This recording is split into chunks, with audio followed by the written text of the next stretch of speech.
Boa noite. Eu já fui introduzido pelo André, meu nome é Vitor, sou aqui de Natal mesmo. Nós temos uma temporada de 4 anos no Cariri. Se Deus quiser, no próximo ano eu encerro os estudos lá e Deus me guie para onde será o caminho que Ele quer que eu siga, o campo que Ele quer que eu pregue, que Ele quer que eu viva. Irmãos, antes de iniciarmos, eu queria só dar algumas diretrizes para hoje. Por quê? Normalmente vocês estão acostumados, eu creio, com uma pregação expositiva. Uma pregação que expõe o texto, que vai versículo por versículo, palavra por palavra. Será do mesmo jeito que hoje. A grande diferença é que será uma exposição narrativa. Então, eu contarei para vocês uma história. Não tenham medo, porque eu vou interpretar alguns personagens. Vou encarnar aqui alguns personagens da Bíblia e tentar trazer para vocês o que eles sentiram, o que eles falaram, como eles viram o que estava nos seus olhos e o que eles realmente nos mostraram e nos ensinaram aqui nas Escrituras. Então, eu peço que você abra a sua Bíblia para o Evangelho segundo Lucas, no capítulo 24.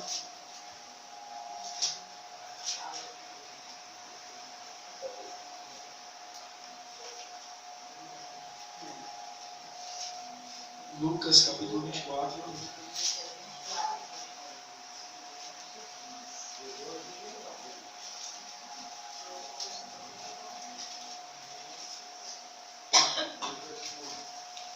Eu já ouvi certa vez um pregador, ele me disse que em todo sermão que ele pregava, ele lia o versículo ou o texto que ele pregaria, pois se a pregação não prestasse, pelo menos o texto da Bíblia está sendo lido, então se você não é edificado, né?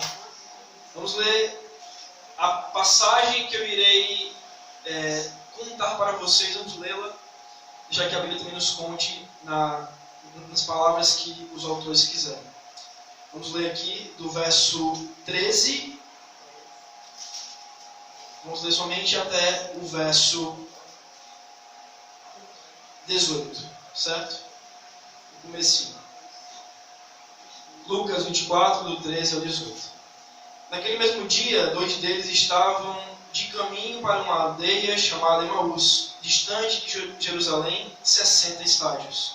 Iam conversando a respeito de todas as coisas sucedidas. Aconteceu que, enquanto conversavam, discutiam, o próprio Jesus se aproximou e ia com eles. Os seus olhos, porém, estavam como que impedidos de o reconhecer. Então, lhes perguntou Jesus: que é isso que vos preocupa e de que ides falando à medida que caminhais? E eles pararam entristecidos. Um, porém, chamado Cleopas, respondeu, dizendo: és o único, porventura, que, tendo estado em Jerusalém, ignora as ocorrências desses últimos dias? Amém? Amém? Vamos parar por aqui. As Escrituras, elas são, digamos assim, organizadas em narrativas, em descrições, em ordens, em mandamentos. E uma das narrativas mais peculiares a respeito da potência que a salvação faz em uma pessoa poderia ser aqui encontrada em Lucas capítulo 24. Existe algo que move missões, algo que move a propagação do Evangelho. O tema de vocês é Viva esse privilégio, ou devemos viver então o privilégio. Que privilégio é esse? A vida que Cristo nos deu, devemos então propagar essa vida aos outros. E o que é digamos assim, a essência da missão, ou a essência da natureza cristã?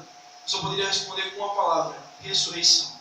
A ressurreição de Cristo. Se Cristo não tivesse ressuscitado, como diz lá em 1 Coríntios, vã seria a nossa fé, vã seria a nossa pregação. Nada valeria. Como nós pregaríamos um homem morto? Nós pregamos um Cristo vivo. Amém. Então, essa noção de Cristo que está vivo hoje, essa verdade, essa realidade, foi vista por esses homens. Mas, no primeiro momento, esses homens não estavam vendo. E como toda boa história, ela tem uma introdução.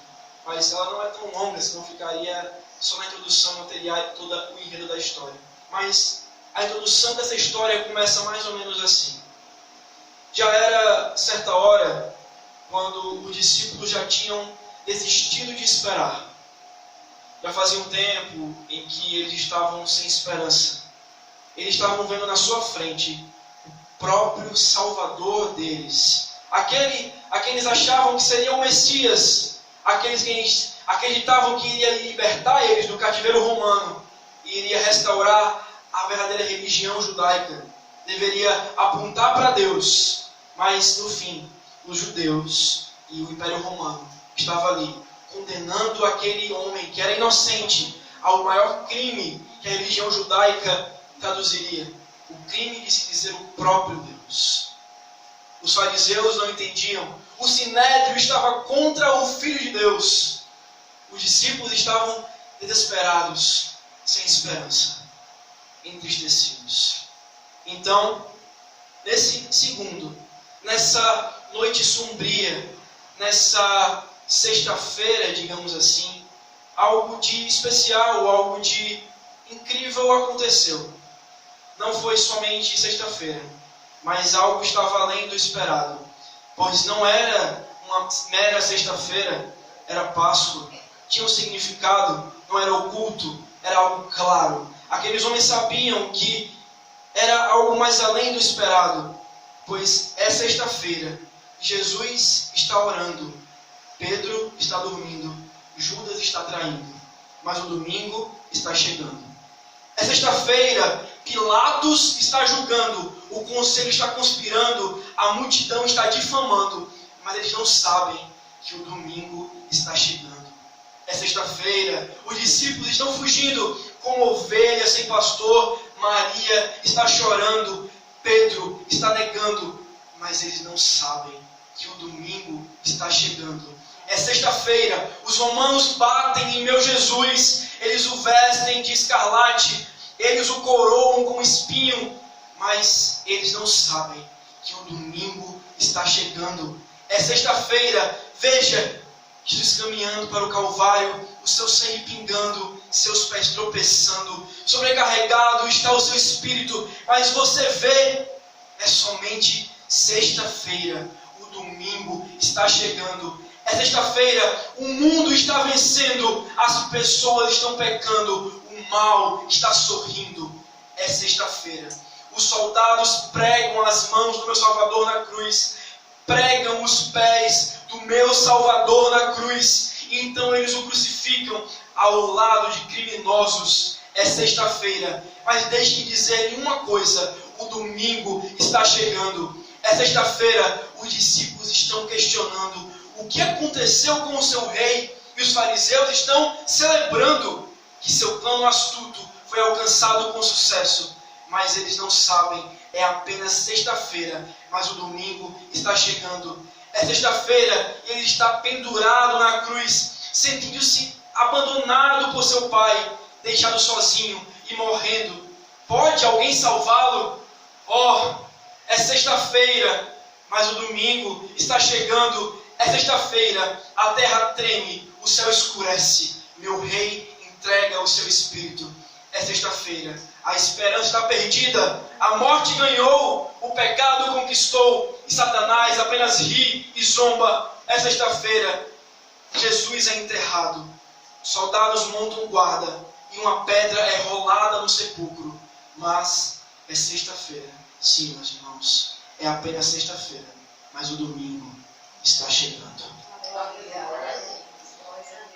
Era sexta-feira, passou-se o sábado e finalmente o domingo chegou. E naquele mesmo dia, as palavras são iniciadas no versículo 13. Estavam dois deles, dois daqueles que eram chamados discípulos do Nazareno, de Jesus, aquele que veio de Nazaré, da Galileia, discípulos daquele que se dizia o Messias, discípulos que estavam murmurando, entristecidos. Um dizia para o outro: rapaz, eu jurava que ele era o Messias, eu podia ver em suas palavras, ele curava, ele curou pessoas que eram cegas de nascença, ele expulsava demônios. Não sei, pelo menos um profeta, mas ele foi morto. Sabe, eu jurava, eu tinha por certo que de fato seria ele, o Cristo, aquele que nos libertaria do cativeiro dos romanos, que regeneraria a nossa alma, nos libertaria verdadeiramente. Iríamos agora entrar no reino. Mas que rei é esse que nem consegue derrotar os soldados. Que rei é esse que não tem forças ao seu lado? Que rei é esse que na sua morte, nem pelo seu pai, a quem ele chamava de pai, foi consolado? Calma, não se desanime. Eu sei que parece que não é o Messias, mas lembra que ele mencionou que era necessário que ele morresse. Não diga besteiras. Como o Messias iria morrer? Não seria possível um negócio desse. Vai, Cleopas, crê em mim. Eu sei que tem algo mais. Eu podia ver as palavras no olho dele, no olhar. Ele me olhava, parecia que ele conseguia olhar o fundo da minha alma. Ele não era um homem qualquer. Eu posso sentir isso. Eles murmuravam e questionavam. Um homem se aproximou ao lado deles. E um homem foi até eles. Eles, no entanto, não conseguiam perceber quem era este homem. Parecia que os olhos deles estavam cegos para perceber que naquela frente dele estava o próprio Senhor Jesus, já ressurreto. Mas Cleopas e o seu amigo, de maneira vã, murmuravam. Como nécios, só reclamavam. Não sabiam que o seu Cristo não estava mais naquela pedra. Estava mais preso naquele sepulcro, mas havia ressuscitado. O que acontece é que esses homens estavam sem esperança. Eles perderam o fio da meada, perderam a razão da fé deles. Eles estavam agora vivendo para um Cristo morto, pois ele não havia ressuscitado. Então este homem chega até eles e pergunta de uma maneira simples: o que aconteceu? O que foi que houve? O que vocês tanto falam e reclamam? Eles se entreolham, tristes, baixam a cabeça, mas Cleopas, de maneira até para zombar e para escarnecer, fala: você por acaso é o único que estava em Jerusalém e não sabe do que aconteceu? Como não? Um homem chamado Jesus, o Nazareno, era varão entre nós, poderoso profeta.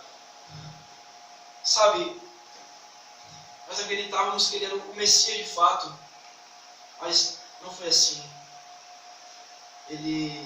Calma, Cleopas, fale o que ele fez, fale o que nos disseram. Certamente as mulheres que andavam com ele, conosco, falaram que ele não estava mais no túmulo. Falaram que alguns falavam que viram anjos. Até mesmo Pedro e os outros viram com seus olhos, mas já é domingo, sabe? E nós não vimos ainda ele. Não vimos Jesus. Então, quando ele contava essas coisas, os olhos de Cleopas se encheram de lágrimas. Ele lembrou das palavras de Jesus, as últimas palavras que ele falara na sua morte. E falou: eu me lembro, eu estava lá e ele não parecia falar como se estivesse acusando aqueles que estavam o crucificando. Ele olhou bem nos olhos de cada um. Não sei como aquele homem fazia isso, mas toda vez que ele nos olhava, parecia que ele sondava o nosso coração. E olhando nos nossos olhos, ele disse, orando a Deus, porque ele tinha uma intimidade com Deus. Ele o chamava de Pai. E orando a ele, ele disse: Pai, perdoa-lhes, porque não sabem o que fazem. Naquele momento eu pude ver que aquele homem pedia para que Deus nos perdoasse. Quem é o homem crucificado que pensa em perdoar os seus próprios inimigos? Quem era este homem? Ele não era um qualquer, sabe? Eu também consigo sentir. Ele não somente nos deu perdão, teve outra coisa que ele falou. Sabe, ao seu lado estavam 2 ladrões. Eu me lembro que no começo, os 2 zombavam do Cristo. Mas em certo momento, depois de tamanha zombaria, um deles demonstrou arrependimento. Um deles olhou para o Cristo e disse: Senhor, lembra-te de mim quando entrares no teu reino. Então eu ouvi umas palavras que até hoje me maravilham. Jesus olhou para aquele homem, pregado na cruz, um ladrão, um assassino, nos seus olhos e disse: em verdade te digo que hoje estarás comigo no paraíso. quem era este homem que podia prometer vida eterna a um ladrão, a um bandido. Quem era este homem que, mesmo crucificado, se preocupava com a salvação dos perdidos? Quem era este homem? Quem era este homem? Eu não sei, eu podia sentir também palavras de tremendo amor e afeição. Naquele momento, na cruz, ele estava com a sua mãe, Maria, sabe? E isso que ele me contou foi a minha mulher. Ela estava lá naquele momento, não pude ver, não estava tão perto, mas a minha mulher estava junto de Maria e de Maria Madalena. Então, quando viu aquele fato acontecer, chamando João de perto e chamando a sua mãe, ele disse: mulher, eis aí o teu filho. Como que alguém consegue se preocupar com uma pessoa na sua morte? Como que alguém consegue ter um amor imensurável por uma pessoa na sua morte? Com tremenda dor e agonia. Eu mesmo, se estivesse na cruz, a última coisa que eu pensaria era cuidar de alguém. A dor seria extrema. Aquele homem, ele não era um homem qualquer. Ele não era um homem qualquer. Sabe? Mas então foi ali que ele começou a sofrer cada vez mais. Então, teve uma coisa que ele falou que eu não consegui compreender. Ele parecia ter tanta intimidade com Deus, ao ponto de chamar o Senhor Adonai de Pai. Ele chamava o Criador dos céus e da terra de Pai. Era um tratamento tão nobre e tão simples, mas ao mesmo tempo tão íntimo. Eu não conseguia entender o que esse homem fazia, mas naquele momento, com uma voz alta, quase gritando, Cristo disse: Eli, Eli, yama sabachthani. Isso quer dizer na nossa língua: Deus meu, por que me desamparaste?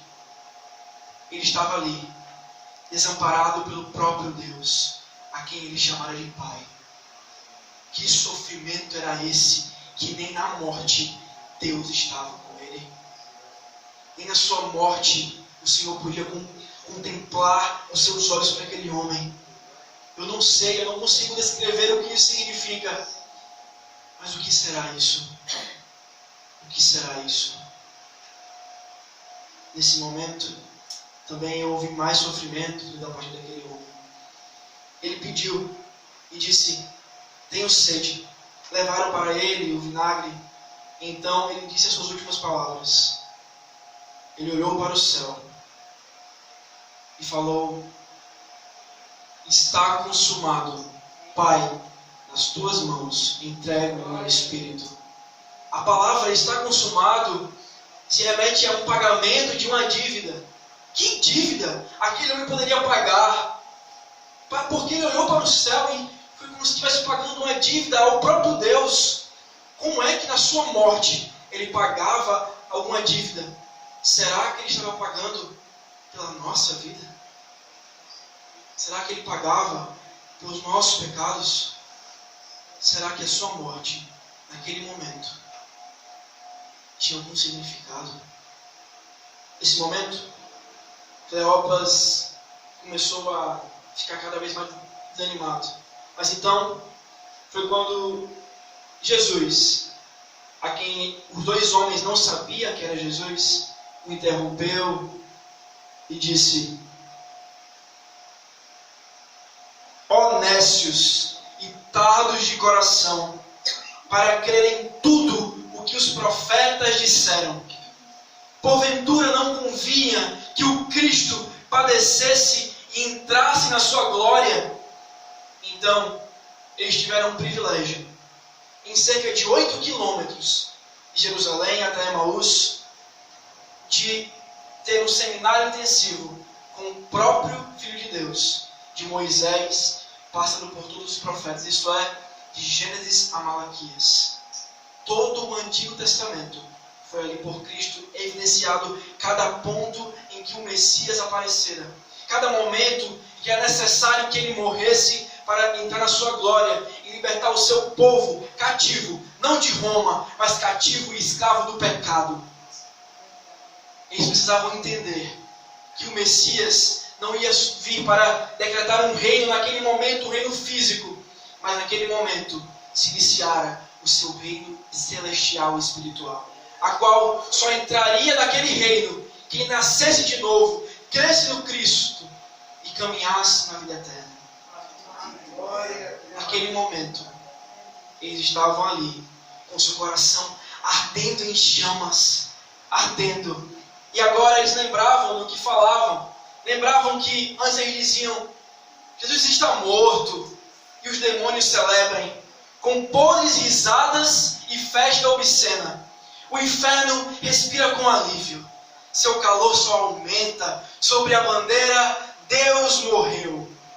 Ele está morto, e os discípulos temem, com as portas trancadas e luz apagada. E o filho pergunta com receio ao pai: Pai, por que você chora? E a sua mãe então lamenta: Deus morreu, meu filho. Mas o que é isso? O que é isso? Pergunta um soldado romano acordando no chão. Mas o que é isso? Pergunta um demônio veterano ouvindo celeste adoração. Mas o que é isso? Pergunta Marta ao jardineiro em tímida oração. O sepulcro está vazio, diz o anjo aos descrentes, diz a mulher à serpente, diz o demônio com ranger de dentes. Ele vive e com ele a esperança, a confiança, a certeza, a vida eterna, a presença de Deus. Sim, Jesus Cristo, o Messias, ele vive e com ele a igreja, a peleja, a mensagem e a missão. O Cristo vive. Esses homens estavam contemplando tamanho milagre acontecer. O seu coração ardia em chamas, porque eles entendiam, começaram a compreender aos poucos o que isso me falara, mas ainda assim restava um pingo de incredulidade, pois até aquele momento eles não viram com seus olhos o Cristo ressurreto. Mas já era tarde, era talvez mais tarde do que essa hora, estava ficando à noite, e aquele homem, que era Jesus, que eles não sabiam, falou para eles: bem, é assim, né? Então eu vou seguir o meu caminho e vocês podem seguir o de vocês. Até logo. Mas Cleopas olhou para o seu amigo e falou: vamos chamá-lo para jantar conosco. Vamos. Foi muito bom a conversa com ele. Então ele chamou aquele homem: venha, fique conosco, já está tarde, durma conosco, sabe? Fique na nossa casa. Podemos sempre dividir um pão com mais um. Aquele homem prontamente topou. Então estavam reunidos, enquanto aqueles homens estavam orando, quando aquele homem fez um gesto que ele fizera muitas vezes com seus discípulos. Pegou o pão e ele ia repartir com eles. Naquele segundo, Cleopas e seu amigo perceberam que aquele era o Cristo. Então, quando iam falar, ele sumiu na frente dos seus olhos. Cleopas, era Jesus, Cleopas. Eu sei que era Jesus, mas ele sumiu. Meu Deus, eu falei mal com Jesus? Meu Deus, eu duvidei do Cristo. Ele está vivo, ele ressuscitou, ele vive. Vamos sair, vamos contar a Simão aos outros. Vamos correndo, vamos voltar agora a Jerusalém e encontrar os 12. Vamos agora. Naquele momento, eles voltaram correndo para contar. E os outros falaram que Simão já tinham visto, mas naquele momento eles ainda não viram a Jesus. Alguns, como aqueles 2 homens de Simão, o haviam visto, mas ainda restava neles, no pingo do seu coração, incredulidade. Mas então aqueles homens falaram para eles: olha, nós reconhecemos, nós éramos iníquos, corruptos, de vil coração, quebrados pela metade, em vontade e razão, mas nos foi enxertado pelo plano de antemão, em forma santa e gloriosa, um novo coração. Formulamos então uma ode ao Eterno, com dizeres subalternos da nossa humana limitação, ao tentar com razão submissa expressar de forma lúcida a nossa real transgressão ao Criador de toda a existência, mas nos foi outorgada dada a graça salvífica, que sem nenhum mérito egoísta recebemos com eterna gratidão. Fomos amados, meus irmãos, antes da criação, para que só assim Ele pudesse, ou nós pudéssemos amá-lo com o nosso novo coração. Esse amor eterno que vem habitar em carne, nos constrange, nos traz a luz do mundo, vem reduzir pecados a cinzas, vem pisar finalmente na cabeça da serpente e esmagar Satanás, humilhar o inimigo, vencer a morte, destruir o sepulcro, fazer a morte andar e caminhar para trás, ressurgir dos mortos. Estava lá o Cristo vivo, mas enquanto eles podiam tocá-lo, não o fizeram, porque eram incrédulos. Mas quando creram, já não mais podiam tocá-lo. Nem todos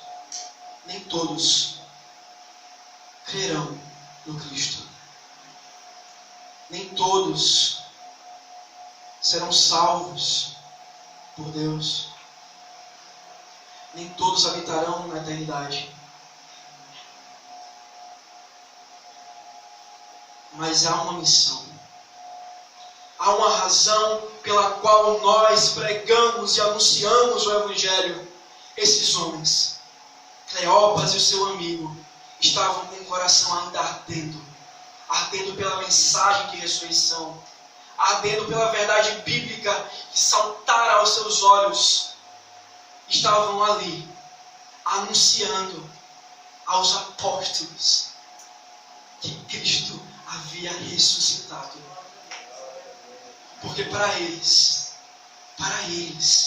eles haviam passado da morte para a vida, do mesmo modo que o Cristo ressuscitara, eles foram ressuscitados dos mortos. O seu coração estava empedrado, morto, derramado no lamaçal do pecado, havia sido puxado da morte para a vida. Eles tinham um novo coração, foram regenerados pela mensagem, pelo Espírito de Deus. Esses homens estavam ali, dizendo para aqueles discípulos e para qualquer um que ouvisse o que nós devemos dizer e anunciar aos povos, anunciar a esta comunidade, anunciar a essa cidade, anunciar ao Estado, anunciar ao Brasil e ao mundo, que o Cristo, o Filho de Deus, o Cordeiro perfeito, que veio habitar em carne, nasceu de uma virgem, numa manjedoura, humilde, pobre, cresceu sem nenhum pecado, uma vida santa, e na sua maturidade iniciou o seu ministério, foi batizado e os céus proclamaram: este é o meu Filho amado, em quem me comprazo. Então, anunciado entre os povos, ali estava o Cristo iniciando o seu poderoso ministério, escolhendo 12 homens, os mais diversos e improváveis, pescadores, cobradores de impostos, revolucionários, mas então escolhidos para serem por Deus meramente destruídos e quebrados, para que pudessem ser reconstruídos pelo Espírito poderoso de Deus. O seu coração agora não estava mais rendido ao pecado e à morte, eles tinham a vida neles. Os apóstolos então anunciavam o Evangelho. Então chegou o dia, chegou a sexta-feira, chegou o dia fatídico em que trevas rodeiam o céu, terremotos perturbam a terra, rasgou-se a ponta do véu, o inferno, será que venceu a guerra? Demônios celebram em bando, vitória, diz Satanás, o universo entra em colapso. Onde está o Criador que nada faz? O sangue quente já seca, as trincheiras não aguentam mais. Ao longe avista-se um exército de anjos guiados pelo inimigo voraz. 3 dias de festejo constante, inebriados pelo combate fatal, esquecem da promessa do Filho e de sua reviravolta final. Luz encandeia o céu, a pedra é lançada ao chão. Onde está o Filho do Homem? Que luz é essa na escuridão? Soldados confusos não sabem. Demônios nervosos se tremem. A festa no inferno se encerra. A terra se cala e espera. Por comando do céu, ele retornou. O que a morte tragou, agora voltou. O Pai, o seu Filho, para a vida chamou. A morte, dessa vez, para trás caminhou. Ao longe é possível a luz avistar. Ele vem até nós, ele vivo está. A sombra do Cordeiro de Deus, mas a imagem é o leão de Judá. Ele estava lá. Aqueles homens viram o leão de Judá na sua frente. Cleópatra e seu amigo, a caminho para Emaús, contemplaram a melhor conversa que se poderia ter. Uma pregação intensiva de Gênesis a Malaquias. Esses homens estavam ali, com o coração vibrando. Quando perceberam que era o Cristo, correram para anunciar, correram para contar, porque para eles, Cristo estava vivo. E para vocês aqui hoje, para nós aqui hoje, para você aqui hoje, será que Cristo está vivo? Será que o Senhor Jesus vive? E se Ele vive, será que você vive esse privilégio? Será que você vive para anunciar as boas novas? Será que a vida do Cristo está presente em você? Como você tem agido perante não somente o relato, não somente a história que eu contei, ou que a Bíblia contou e eu narrei, não somente isso, mas o fato verdadeiro, a realidade de que Ele não ressuscitou somente naquela época, Ele ressuscitou e hoje ainda está vivo. Hoje, não somente no céu, mas também entre nós. Ele está aqui. Como você vive isso? O que você tem feito com a potência dessa mensagem de ressurreição? Você tem escondido? Você tem negligenciado? Você tem negado? Você tem se acovardado? Você tem olhado para trás? A sua incredulidade duvida que Ele realmente tenha ressuscitado? O que você tem feito? Como você tem respondido? Será que você tem feito algo com essa mensagem?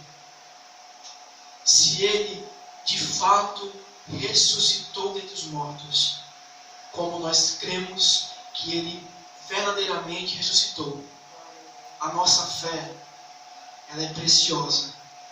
Não somente porque Cristo ressuscitou, mas porque Ele é o único que pode salvar o pecador do seu pecado. Ele é o único que pode resgatar o pecador das trevas. Ele é o único caminho. Ele é a verdade, Ele é a vida. Ele é o único mediador entre Deus e os homens. Ele é o único que pode salvar o maior inimigo que esse mundo já viu.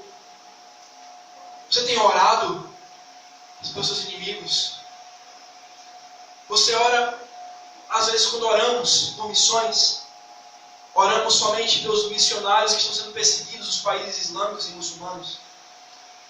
Mas eu te desafio a orar por aqueles que o perseguem. Orem para que os inimigos de Cristo, os inimigos da cruz, se rendam aos pés do Cordeiro de Deus.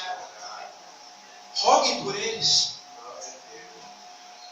Vocês rogam por aqueles que estão difamando nas televisões, na internet, nas músicas do Cristo. Aqueles que agridem a nossa fé com palavras torpes e vãs. Ou você tem apenas murmurado e reclamado e mandado até alguns para o inferno? O que você tem feito? Você tem mais murmurado ou orado pelos que os perseguem?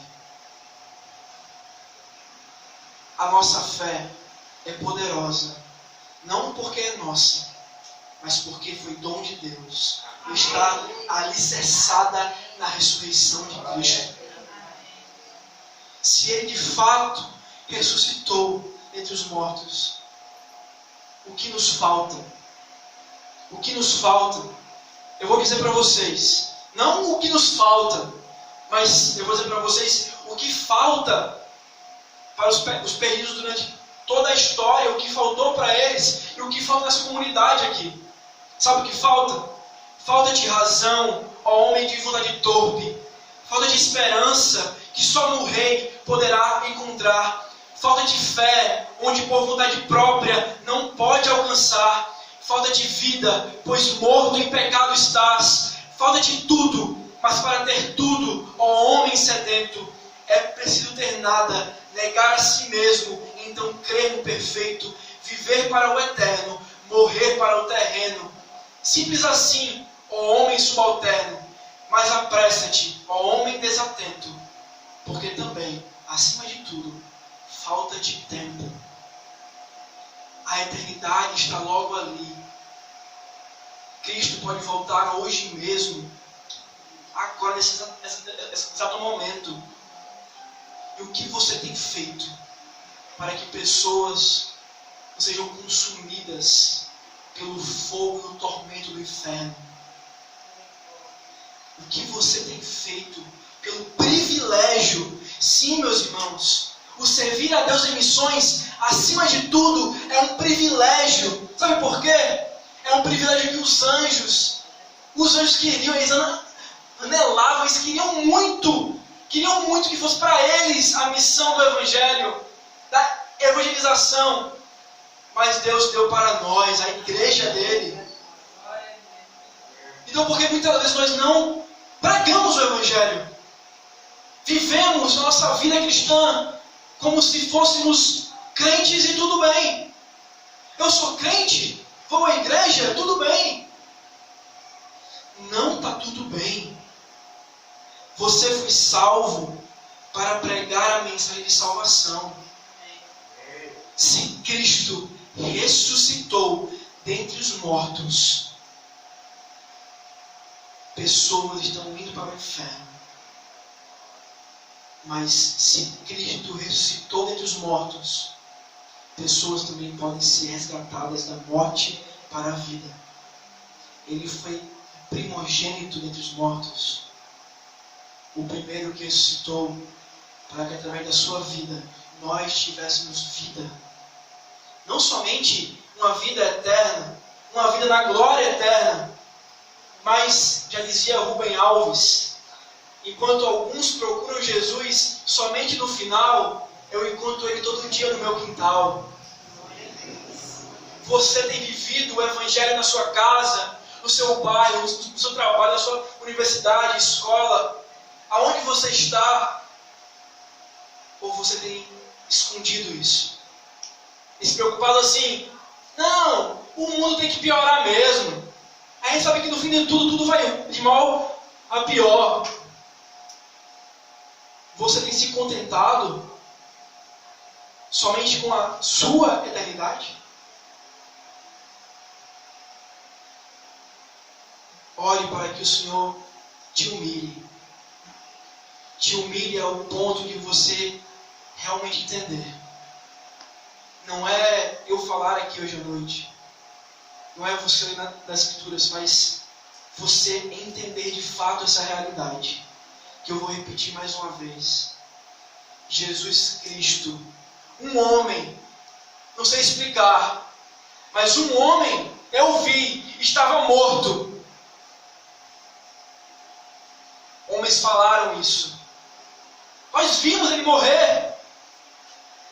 Vimos ele sangrar até a morte. Vimos os seus olhos sem vida.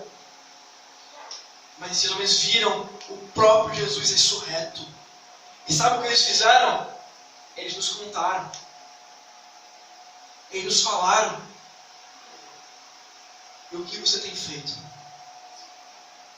O que você tem feito com esse privilégio de saber que o Filho de Deus, o Filho perfeito, sem nenhum pecado, sangrou, sofreu, chorou, agonizou, foi humilhado, cuspido e chicoteado na cruz e até a cruz, para salvar você da ira de Deus, que era merecida pelos seus pecados. Nós merecemos o inferno. Nós merecemos a condenação eterna. Mas por algum motivo,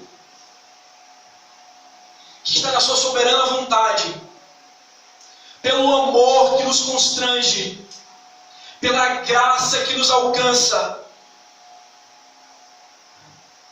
Deus enviou seu único Filho para morrer na cruz por nós. Ele derramou a vida para que inimigos de Deus fossem feitos filhos de Deus. E o que você tem feito com a mensagem de ressurreição? Com a mensagem de vida eterna? Será que você tem tido a coragem de fazer como Cleópas e o seu amigo fizeram? Correram. Olha, quem anda por 8 quilômetros, ele tem gás, à noite ele vai estar correndo. Esses homens voltaram correndo. Sabe por quê? Porque o que é uma corrida para quem já está na eternidade? O que é anunciar a outras pessoas para quem já é contemplado com a vida eterna? Mas não somente por esses motivos. Porque para aqueles homens, a vida deles estava no Cristo. A vida deles era o Cristo. Como você tem percebido o Evangelho? Não somente lido, não somente escutado nesse púlpito, mas vivido o Evangelho. Você deve viver um testemunho exemplar, mas também pregar e anunciar. Nunca cesse de falar. Nunca se cale. Nunca perca o que nós podemos chamar. Podemos falar com vontade isso. Uma voz profética. Uma voz que anuncia a revelação de Deus já nas Escrituras. Nós temos aqui a mensagem de vida eterna, revelada para nós pelo próprio Deus. Mas parece que preferimos encher este livro de poeira em nossas casas por não abri-lo, do que ele ficar até rasgado de tanto abrir.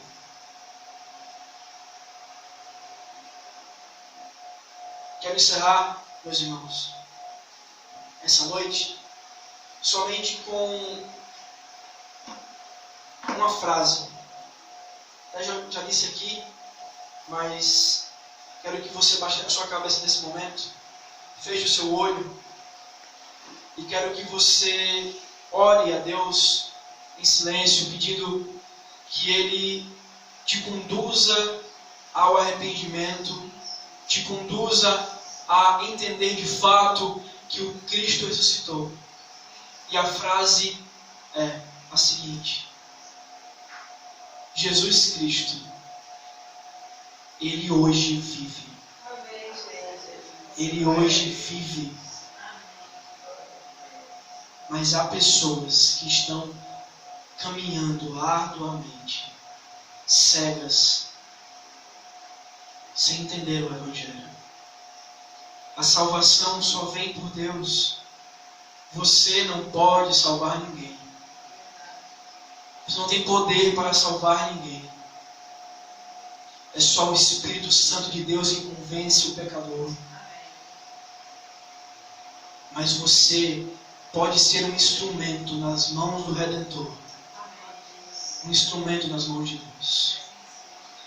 Senhor Deus, Pai amado, nós te rogamos, Pai, que as tuas misericórdias nos conduzam a anunciar a tua graça, anunciar a mensagem de salvação, anunciar a ressurreição dentre os mortos, anunciar, Senhor, que o Senhor não está mais morto, o Senhor hoje vive e vive eternamente.